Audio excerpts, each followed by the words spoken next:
প্রত্যেক নতুন আকীদা বিদআত, প্রত্যেক বিদআত হচ্ছে গোমরাহি। একটি কথা মনে রাখবেন, আমলের বিদআতের ক্ষমা আছে, আকীদার বিদআতের কোনো ক্ষমা নাই। তাই বিরাদর ইসলাম শুনেন, যারা সহিহ হাদিসকে জয়ীফ, জাল, আর জাল হাদিসকে সহিহ আর জয়ীফ হাদিসকে সহিহ বলে, এরা কোনোদিন আহলে হাদিস হতে পারে না। তাই আমি এদের নাম দিয়েছি আহলে হুদুস। আহলে হুদুস, আহলে খবিস যা বলেন। এইবার চলে আসেন বিরাদর ইসলাম, আমাদের মুসলমান ভাইদেরকে নিয়ে মাযহাবের কথা বলে, যেটা আমি আলোচনা করতেছিলাম। মাযহাব মানে কি? এটা না আমার ফতোয়া চলবে, না তোমার ফতোয়া চলবে। চলো আমরা সালাফদের দরবারে যাই, আমাদের পূর্বের ইমামদের দরবারে যাই, যে ইমামকে প্রত্যেক মুসলমান বিশ্বাস করে, যে ইমামকে প্রত্যেক মুসলমান মানে।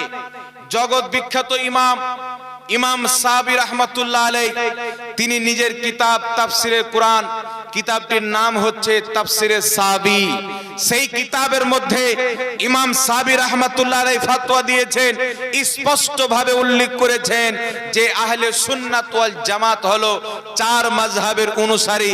যারা মাযহাব মানে না, যদি কোরআন থেকে দলিল দেয়, সহিহ হাদিস থেকে দলিল দেয়, সাহাবায়ে কেরামের উক্তি পেশ করে, আর চার মাযহাবের যদি বাইরে থাকে, ইমাম সাবি রাহমাতুল্লাহ আলাইহি শত শত বছর পূর্বে ফতোয়া দিয়েছেন, তারা হচ্ছে পথভ্রষ্ট এবং পথভ্রষ্টকারী। জোরে বলেন সুবহানাল্লাহ।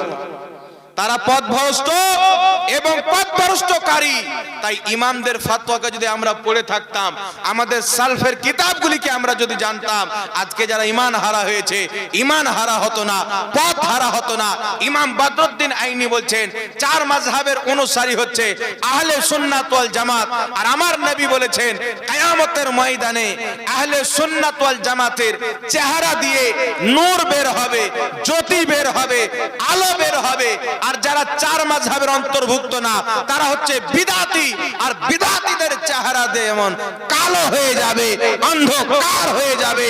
তাই যারা মাযহাব মানে, তারাই হচ্ছে জান্নাতি, তারাই হচ্ছে আহলে সুন্নাত ওয়াল জামাত। জোরে বলেন সুবহানাল্লাহ।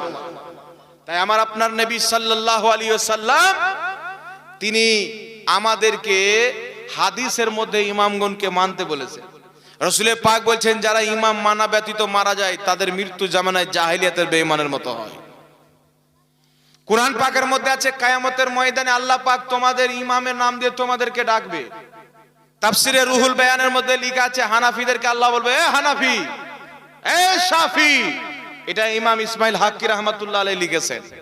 বিরাদর ইসলাম, একটি কথা মনে রাখবেন, মাযহাব মানা এটা আমাদের জন্য জরুরি কাজ। কি কাজ? জোরে বলেন, ওয়াজিব। মাযহাব মানা ওয়াজিব। যেই মৌলবি বলছে মাযহাব মানা চলবে না, এ রাহুল বলে না যে মাযহাব মানা চলবে না, এ রাহুলও মাযহাব মানে। তফাৎ কি জানেন? আমরা ইমামে আজম আবু হানিফার মাযহাব মানি, আর ওই আব্দুর রাজ্জাক বিন ইউসুফের মাযহাব মানে, মুজাফফর বিন শয়তানের মাযহাব মানে। তো আজকের মৌলবীর মাযহাব তুই তোদের মুবারক, আর বিখ্যাত তাবি ইমামে আজম আবু হানিফার মাযহাব আমাদেরকে মুবারক। জোরে বলেন সুবহানাল্লাহ। তো হানাফি মাযহাবের মান্যকারী, যারা হানাফি মাযহাব মাননেওয়ালা, তাদের নামাজে 0% কোনো ভুল নাই। সুবহানাল্লাহ বলবেন না? হানাফিদের নামাজে 0% কোনো ভুল নাই। একটু লক্ষ্য করে শুনেন, আমি আপনাদেরকে সর্বপ্রথম একটি যুক্তি দিয়ে বুঝাচ্ছি, তারপরে দলিল দিয়ে বুঝাবো। যুক্তিটি হচ্ছে, ইমামে আজম আবু হানিফা রাহমাতুল্লাহ আলাইহি একটা না, দুটা না, উনি নিজের চোখে 70 জন চাইতে বেশি সাহাবীকে নিজের ঈমানের চোখে দেখেছেন। সুবহানাল্লাহ বলেন। ঈমানের চোখে দেখেছেন। আজকে যেই মৌলবি আপনাকে নামাজ শিক্ষা দেয়, সহি নামাজ বলে, এটা সহি নামাজ, ও কোথায় থেকে শিক্ষা দেয়? ওর বাবার কিতাব থেকে শিক্ষা দেয়, ওর শাইখের কিতাব থেকে শিক্ষা দেয়, ওর মৌলবীর কিতাব থেকে শিক্ষা দেয়। কিন্তু ইমামে আজম আবু হানিফা রাহমাতুল্লাহ আলাইহির অনুসরণ যারা করে, তিনার তাকলিদ যারা করে, হানাফি মাযহাবকে যারা মানে, আর হানাফি মাযহাব অনুযায়ী যারা নামাজ আদায় করে, একটি কথা মনে রাখবেন, শাইখের কিতাব পড়ে নামাজ যদি আপনি শিখেন, নামাজে ভুল হবে, কারণ শেখের ভুল হতে পারে। মৌলবীর কিতাব পড়ে নামাজ পড়তে শিখে আপনি এটা বলিয়েন না যে আমাদের নামাজ শেষ, তোমাদের নামাজ শ্রেষ্ঠ, তোমার নামাজে ভুল হতে পারে, এটা বলিও না। আমার ইমাম লিখেছে, আমার মুফতি লিখেছে, তাই আমাদের নামাজ সহি। যারা শেখের কাছে, মৌলবীর কাছে নামাজ শিখেছে তাদের নামাজে ভুল আছে, কিন্তু ইমামে আজম আবু হানিফা রাহমাতুল্লাহ আলাইহির মাযহাবকে মেনে যারা হানাফি মতে নামাজ পড়ে তাদের নামাজের মধ্যে কোনো ভুল এবং ত্রুটি থাকতে পারে না। জোরে বলেন সুবহানাল্লাহ। কেন থাকতে পারে না? আমি যখন একটি কিতাবের নামাজ লিখবো আমার ভুল হতে পারে কি পারে না? এই জোরে বলেন, ভুল হতে পারে কি পারে না? আর কেউ যখন লিখবে তার ভুল হতে পারে কি পারে না? কিন্তু ইমামে আজম আবু হানিফার যারা হানাফি নামাজ পড়ে এদের নামাজে কোনো ভুল নাই। জিজ্ঞাসা করবেন হুজুর কেন? এই জন্য কোনো ভুল নাই যে হানাফি নামাজ যারা আদায় করে, যারা হানাফি মোতাবিকে নামাজ পড়ে, হানাফি মাযহাব অনুযায়ী আল্লাহর ইবাদত করে, এই হানাফি মাযহাবের নামাজ ইমামে আজম আবু হানিফা নোমান বিন সাবিত রাদিয়াল্লাহু তাবারাক ওয়া তাআলা আনহু এই নামাজ মুনসির কাছে শিখেনি, মৌলবীর কিতাব পড়ে শিখেনি, কোন শাইখকে দেখে শিখেনি। ইমামে আজম আবু হানিফা রাহমাতুল্লাহ আলাইহি যে হানাফি নামাজ আমাদেরকে শিক্ষা দিয়েছেন, এই নামাজ তিনি আল্লাহর নবীর 17 জন চাইতে বেশি সাহাবীর নামাজকে দেখে দেখে আমাদেরকে শিক্ষা দিয়েছেন। জোরে বলেন সুবহানাল্লাহ। তো যে ইমামে আজম আবু হানিফা 17 জন চাইতে বেশি সাহাবীকে দেখেছেন, তিনি দেখছেন 17 জনের চাইতে বেশি সাহাবী নাভির নিচে হাত বাঁধছেন, আমিন জোরসে আসতে বলছেন। আপনার ইমামের পিছনে কেরাত পাঠ করে না। আপনার যেইভাবে আল্লাহর নবীর ওইগুলি সাহাবী, যেই সাহাবীগুলিকে ইমামে আজম আবু হানিফা নিজের চোখে দেখেছেন, তিনারা যেমন নামাজ পড়েছেন, ইমামে আজম আবু হানিফা আমাকে আপনাকে নিজের কিতাবের মাধ্যমে তেমন নামাজ দিয়ে দিয়েছেন। জোরে বলেন সুবহানাল্লাহ। এবার কেউ যদি বলে হানাফিদের নামাজ ভুল, তো হানাফিদের নামাজ ভুল হলে ইমামে আজম আবু হানিফার নামাজ ভুল হবে কি হবে না?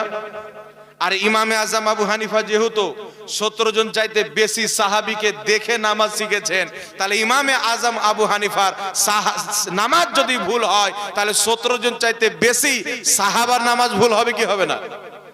কিন্তু এটা সবাই জানে যে সাহাবীর নামাজ ভুল না। কেন? বলছে সাহাবী নবী পাককে দেখে নামাজ পড়েছেন, রাসূলের পিছনে নামাজ পড়েছেন, সাহাবীর রুকু করা মুস্তাফাকে দেখে, সাহাবীর হাত বাঁধা মুস্তাফাকে দেখে, সাহাবীর তাহরিমা বাঁধা মুস্তাফাকে দেখে, সাহাবীর কিরাত করা মুস্তাফাকে দেখে, সাহাবীর বৈঠক করা মুস্তাফাকে দেখে, সাহাবীর পুরো নামাজ মুস্তাফার নামাজকে দেখে, আরে মুস্তাফার নামাজকে দেখে সাহাবীর নামাজ শিখেছেন, তাই সাহাবীর নামাজে ভুল না। সাহাবীর নামাজকে দেখে আবু হানিফা নামাজ শিখেছেন, তাই আবু হানিফার নামাজে কোনো ভুল থাকতে পারে না। আর আবু হানিফার নামাজ হানাফিরা নিয়েছে, তাই হানাফিদের নামাজে কোনো ভুল থাকতে পারে না। জোরে বলেন সুবহানাল্লাহ। তাই হানাফি নামাজটাই হলো রাসূলের নামাজ, হানাফি মতের নামাজটাই হচ্ছে সাহাবীর নামাজ। একটু জোরে বলতে হবে সুবহানাল্লাহ। এইবার আমি দলিলের দিক দিয়ে চলে আসি। বুকের উপরে হাত বাঁধার কোন সহি হাদিস নাই, কিন্তু আহলে হুদুস শয়তানের দালাল হাদিস চোর, এরা জাল হাদিস জয়ীফ হাদিসকে নিজের কিতাবে লিখেছে হাদিসটি সহি। এদের আব্বা হুজুর যারা এরা তাকলিদ করে, যার মাযহাবকে মানে, যাকে অন্ধভাবে বিশ্বাস করে, তার নাম হচ্ছে ইবনে তাইমিয়া এবং নাসিরউদ্দিন আলবানী। নাসিরউদ্দিন আলবানী আবু দাউদ শরীফের হাদিসটিকে বলছে সহি, কিন্তু একই তাউসের মুরসাল হাদিসকে সিলসিলাত আহাদিসে জয়ীফার মধ্যে বলছে জয়ীফ, আর এখানে এসে বলছে সহি। তাহলে হাদিসের সঙ্গে চুরি করলো কি করলো না? বেঈমানি করলো কি করলো না? তাই বিরাদর ইসলাম শুনেন, এরা হাদিস চোর, টাকার চোরের ক্ষমা আছে, পয়সা চোরের ক্ষমা আছে, দুনিয়াদারের চুরি করনে ওয়ালার ক্ষমা আছে, কিন্তু নবীর হাদিসের সঙ্গে যারা জালিয়াতি করে, বেঈমানি করে, নাম আহলে হাদিস দেখ, নাম সালাফি দেখ, এদের জন্য আল্লাহর দরবারে কোনো ক্ষমা থাকতে পারে না। কারণ হাদিসের দুশমন মুস্তাফার দুশমন, মুস্তাফার দুশমন হচ্ছে আসলে খোদার দুশমন। ঠিক না বে ঠিক? হাদিসের সঙ্গে যারা জালিয়াতি করলো, আমার নবীর কথাকে নিয়ে ঝামেলা করলো না? নবীর হাদিসকে নিয়ে জালিয়াতি করা মানে নবীর সঙ্গে দুশ্মনী করা, আর নবীর সঙ্গে দুশ্মনী করা মানে আল্লাহর সঙ্গে দুশ্মনী করা। আর আল্লাহ বলছে যারা আল্লাহ রসুলকে কষ্ট দেয় দুনিয়া এবং আখিরাতে তাদের প্রতি লানাত। তাই বলতেছিলাম বিরাদর ইসলাম, বুকের উপরে হাত বাঁধার পৃথিবীর জমিনে কোন কিতাবে কোন সহিহ হাদিস নাই। হ্যাঁ, নাভির নিচে হাত বাঁধার সহিহ হাদিস মুসান্নাফে ইবনে আবি শাইবার মধ্যে স্পষ্ট হাদিস হযরতে আলকামা রাদিয়াল্লাহু তাআলা আনহু নিজের পিতা হইতে বর্ণনা করেছেন যে আমার আপনার নবী ওয়াদা ইয়ামিনিহি আলা শুমালিহি ফি সলাতি তাহতা সুররা, আমার আপনার নবী ডান হাত বাম হাতের উপরে রেখে নাভির নিচে বেঁধেছেন। জোরে বলেন সুবহানাল্লাহ।